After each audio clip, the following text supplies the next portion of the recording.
Hello and welcome back to Shakesyear. I feel like I need to start these some other way than always saying hello and welcome back to Shakesyear, but that's what we're here for. We're working on Henry V in this lovely summer of Henry's, and we're just in the first act and first scene, which is fine because we just started this play 3 days ago. And first we had the prologue saying, sorry that this is a small stage and not an actual battlefield. And then yesterday we got to hear from the Archbishop of Canterbury, who was talking about exactly how much money the church is going to lose if this particular bill that's in Parliament happens to pass. And he's chatting with the Bishop of Ely, and so yesterday we hear, pretty much a tally of how much money and lands and all that sort of stuff they'll lose if this bill passes.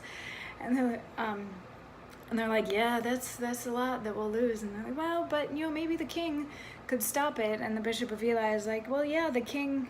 Oh, sorry, before we get started, we're mostly going to hear from the Archbishop of Canterbury, but the Bishop of Ely has one word, so this is going to be Ely, and this is going to be Canterbury. So Ely is like, the king is a supporter of the church, and the Archbishop of Canterbury replies, the courses of his youth promised it not.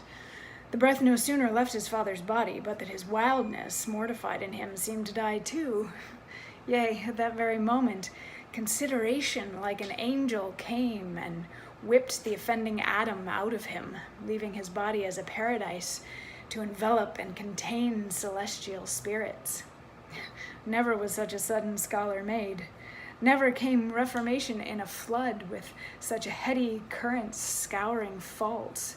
Nor never hydra-headed willfulness so soon did lose his seat, and all at once, as in this king. We are blessed in the change. Hear him but reason in divinity, and all admiring with an inward wish, you would desire the king were made a prelate. Hear him debate of commonwealth affairs, you would say, it hath been all in all his study.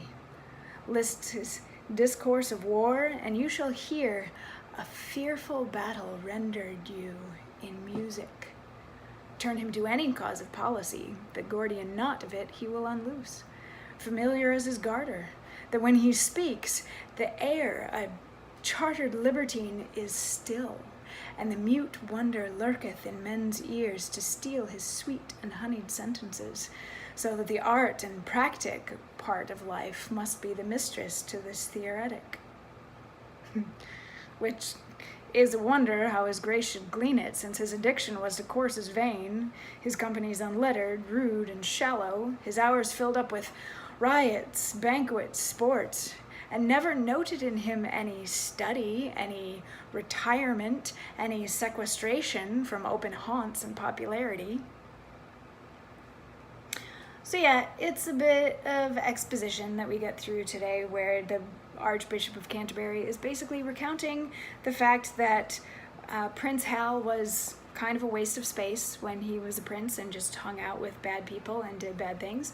But then as soon as he became king, he's all about business, and he's smart, and he's he speaks really well and all that kind of stuff and things. So he is hopeful that the king will not let this bill pass so that the church can keep their money. And yeah, the church is a powerful organization, so we'll start to see tomorrow to what lengths they will go to make sure that they get to keep their money. I'll see you tomorrow for that. Mwah.